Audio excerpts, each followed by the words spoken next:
Hi there, my name is Ahmed Malhotra and you're watching Stephen Loves Science. Today, I'm going to welcome you into astronomy. So let's talk about what is astronomy. Basic definition pulled from, actually, Wikipedia. Amateur astronomy, also called backyard astronomy or stargazing, blah blah blah. Okay, using telescopes and binoculars or just your own eyes to look at the sky. Okay, but the goal of amateur astronomy is not scientific research, but we're still contributing scientific research in another way, because we're tracking variable stars, tracking asteroids, discovering transient objects such as comets.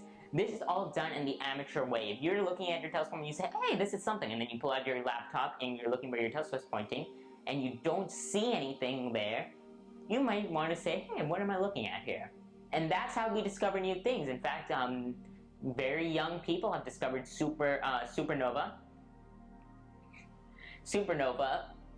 just using that method, and they made discoveries like that. Comets, same thing. Monitoring variable stars, there's the American Association of Variable Star Observers, which I'm not a member of because that's not my interest, and they do every night, very rigorous. You have to go online, you submit reports, and those reports are sent to NASA, ESA, etc. and they're used.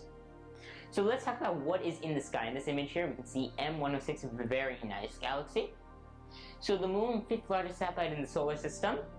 It's approximately 240,000 miles from Earth, and it has an orbital period of 27 days, meaning that if you start here and you orbit around the Earth, it takes 27 days to go and come back to that same place. Its age is approximately 4.527 billion years old. We believe the moon was formed pretty close to when the Earth was formed. And its circumference is around 7,000 miles, slightly below 6,800.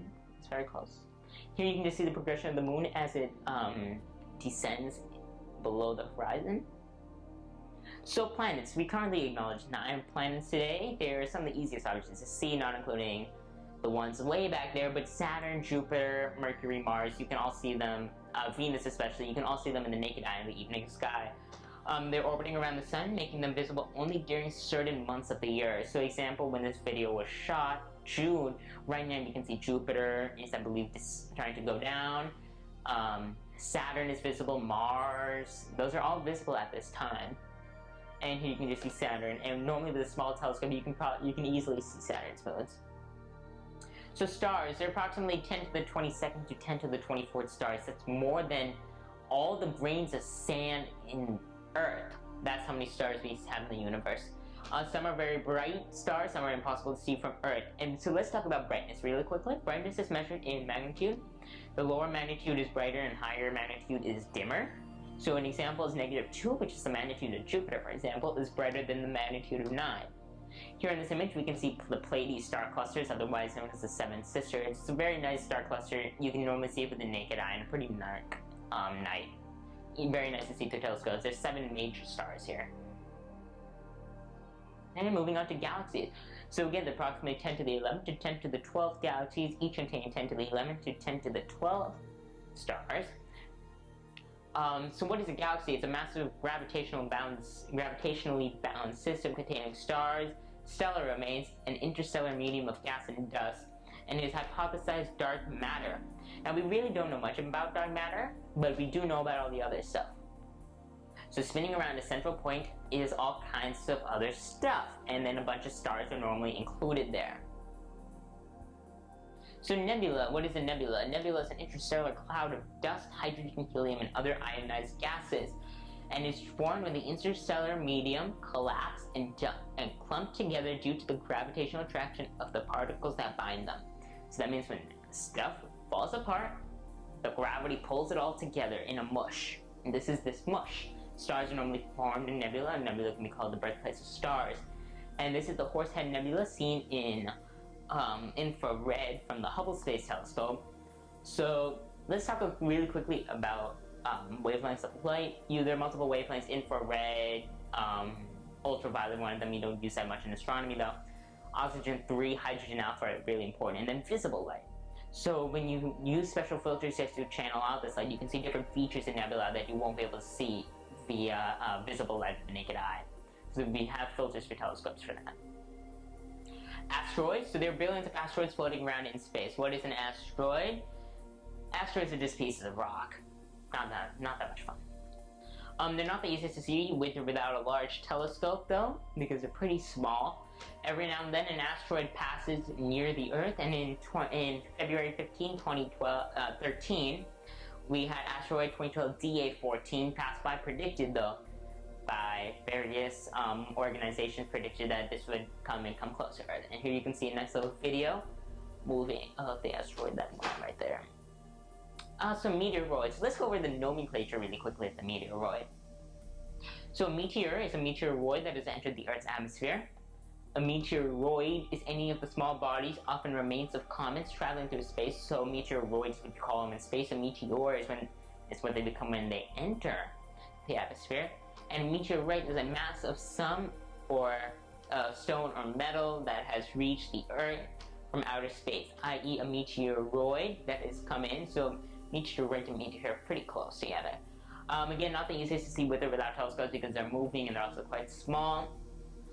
And this is the Russian meteor strike on February 15, 2013, in the northwest part of Russia. Meteor actually now hit the atmosphere. A meteorite hit the atmosphere, becoming a meteor.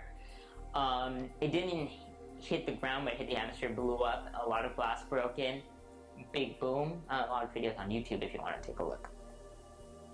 So comets. So comets are small icy solar system bodies, normally pointed towards the sun, so mostly visible during the day and the early evening. So it's pointing towards the sun. Let's say the sun is right here. It's pointing towards like that. They also have a very nice tail that you can see all kinds of beautiful colors. Again, you will probably need a telescope to see most of them. But 2013 this year is interesting because it's the year of the comet. So in February, we already had the visit of Pan-STARRS. Pan-STARRS is a great comet. We could see it pretty much with the naked eye, and you can see this image here. But later, it's going to get better. ISON is coming. Comet ISON is coming in November, and it's supposed to be possibly as bright as the full moon. It's going to be awesome. And since you normally see comets in daylight, it's expected to be visible in the daylight. And of course, we'll be watching it here on Stephen Loves Science. We might even do a live episode or something about it. And that's around it. We want to welcome you to our next video in the next of this playlist, the different types of telescopes. So when you have a chance, please do continue on so we can talk about the different types of telescopes, and we can also help you on buying your own telescope. But remember, after watching this, and even if you watch another one on telescopes, don't buy a telescope right away. Go to your local star party, I'm sure you have one, and go and talk to some people, see what telescopes they have. If you're in Miami, visit us at the Bill Sadowski Park on Saturday nights for Saturday Night Live, 8 to 10, and we'll be happy to answer your questions for you. But again, don't buy. Think, research, and then buy. And especially, you don't want to buy a telescope from Amazon. You want to actually buy from a quality, reputable dealer.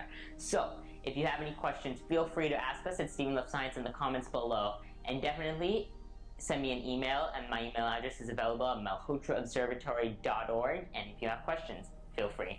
Thanks for watching Stephen Loves Science.